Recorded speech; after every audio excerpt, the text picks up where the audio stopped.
Hey guys, it's Maxie here and welcome to your latest edition of the Young Team, the episode that I've decided to record as I've just waken up from my nap, so if I sound a wee bit out it, that's why.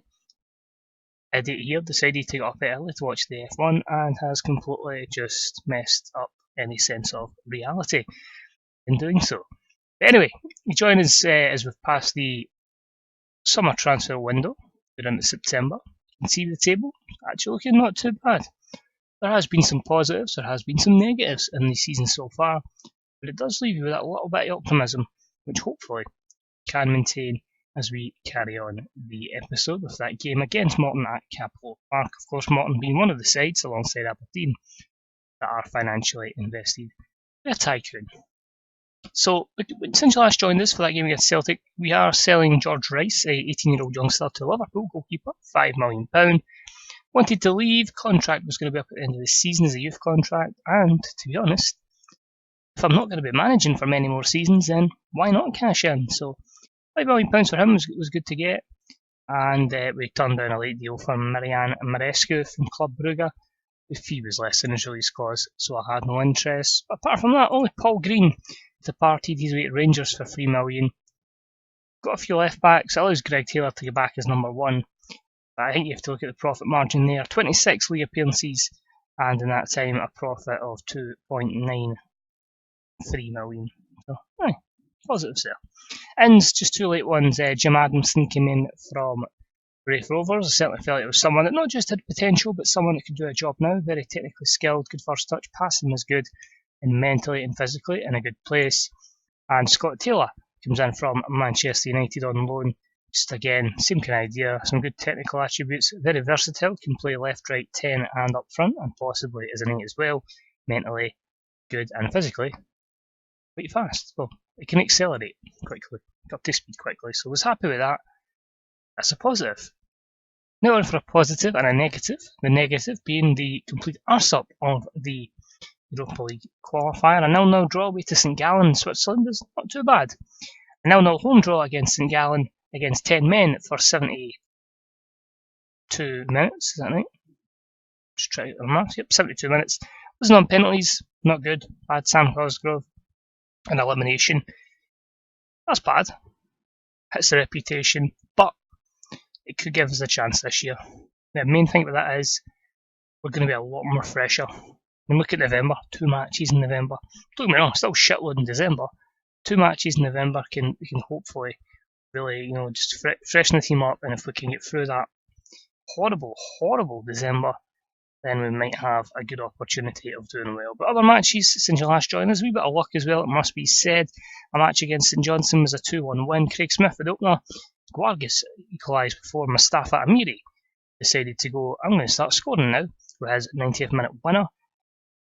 Cup game against Kilmarnock, penalty shootout again, but luckily this time we were victorious. Glenn Middleton missing, but missed penalties from Young and Cowling gave us the victory. We will take on their Ayrshire rivals there, and at the quarterfinals at, why have I forgot the name of the stadium? Somerset Park. That's it.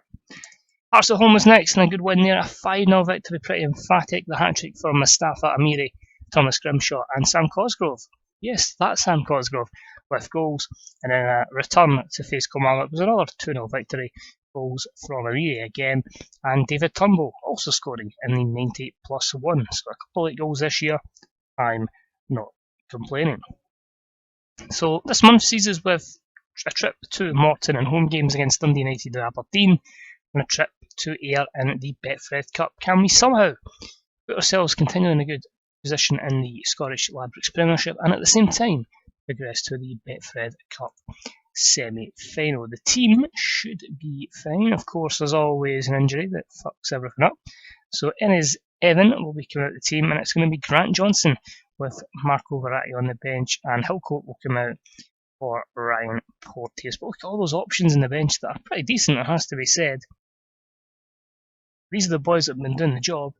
Let's hope they can continue to do so. So that's your team: Waddell, Grimshaw, Pinto, Marescu, Taylor, Regis Kayembe, not Marvin Bartley. I think it was Marvin Bartley lately, getting confused with. Might have been someone else. But anyway, Turnbull, Johnson, Smith, Stevic, and Amiri. So we'll get into this one. the Sunday kick-off, so if we can win, we would go top of the table. Although if Morton win, they would go second, pending how many goals they win by. So it's going to be interesting. I have no idea why this has moved to the Sunday, but there you go. That's the system we've been playing. I'm just going to change that to a advance fault, and hopefully a good result. Performances, I've just decided to stop caring about performances. We are in a results business. This is the results season, and I believe this will either go live Monday or Sunday. Interestingly, you should be seeing a release date for FM20 from Miles. I'm sitting praying to God it's the 29th of November. It won't be that late, but if it is, that's absolutely perfect for me to bow out. So that'll be interesting. You never know, if it does extend an extra week than I expected, I might fire out another season if we don't win the league. But yeah, we'll see what happens, and let's just not be colossally poor at set pieces. And Andy Irving, the goal there, somebody that's really highly rated in real life. He's done well, him and Aaron Hickey for Hearts. Probably the only shining lights of a very poor Hearts side at this moment in time. But yeah, not great. Set pieces were still really, really poor. Should probably focus more on them if I'm being perfectly honest. But yeah, pretty even game so far. Shots on targets pretty close. Possessions evenly split. And yeah, dead rubber. Here's a chance of Amiri with a free kick. And oh, good save there from Broom after a great back post run there from Craig Smith. Turnbull's going to play it in. If we get a chance, is it going to be cleared? Yep, and it is away. Potential counter attack from Morton with Edwards. A really strong tackle there from the Motherwell player. So disappointing in the first half. We'll obviously go aggressive, maybe make a few changes as well. But Tycoon back Morton are causing a wee bit of problems. A few people motivated. I'm going to try it. I'm going to go Adesso and Amiri. I'm going to switch these two around. And it means if Amiri struggles, we've got Sam Cosgrove.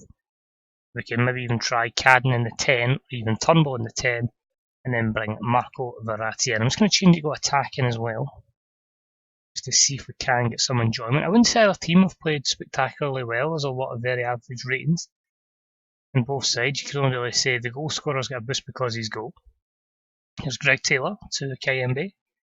There's Smith. Turnbull is going to strike it. He's played a good ball there for Amiri. How's your luck? Not in. You'll be happy to see that flag as it is offside, but it hits the post there. And we will make our second change. It is going to be a chance for Marco Verratti, who'd imagine this in a Motherwell jersey. He's going to come on for David Turnbull, and Johnson will get the invitation to go forward. There's a nice wee chance there, but nothing great. And we'll just try and encourage the boys, get them to be a bit more attacking, or it will come down to the big man getting lobbed up front. It'll be Craig Smith that comes off. It'll be 3 up top. There you go. The big man's in the middle.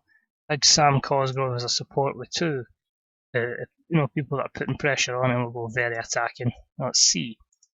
We can somehow claw ourselves back into this one, but usually when you go very attacking, no such joy. Free kick in, they allow it to bounce in the box. That's not ideal. Here's Millen. Good strike there from the Morton player just by the post. Come on, boys, one chance. Can we take it? Can we get one to take? It doesn't look likely. This usually symbolises the end of the game. Kayembe, Grimshaw. We've been doing well with our last minute goals recently, but not to be in this occasion. And of course, a live com will result in yet another devastating result. So, not a great performance. I think what we can take into account is 6.5, 6.5, and a 6.8 are our subs off. Not great. Adesso was only a 6.5, so that's pretty poor from our strikers. Creatively, though, they stifled us even though we had more chances. We limited us to our shots on target only being 5.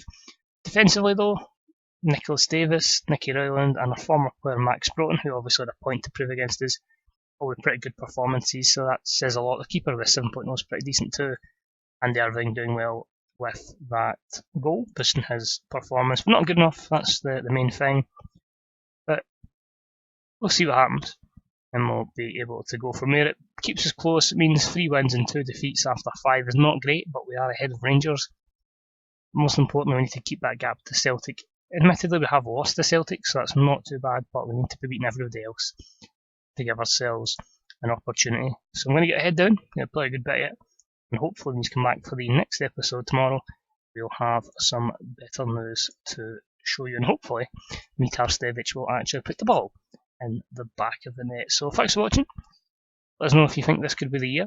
When do you think that date will be that Miles will announce? And yeah, cheers. Enjoy the weekend, and I'll speak to you all soon. Bye bye.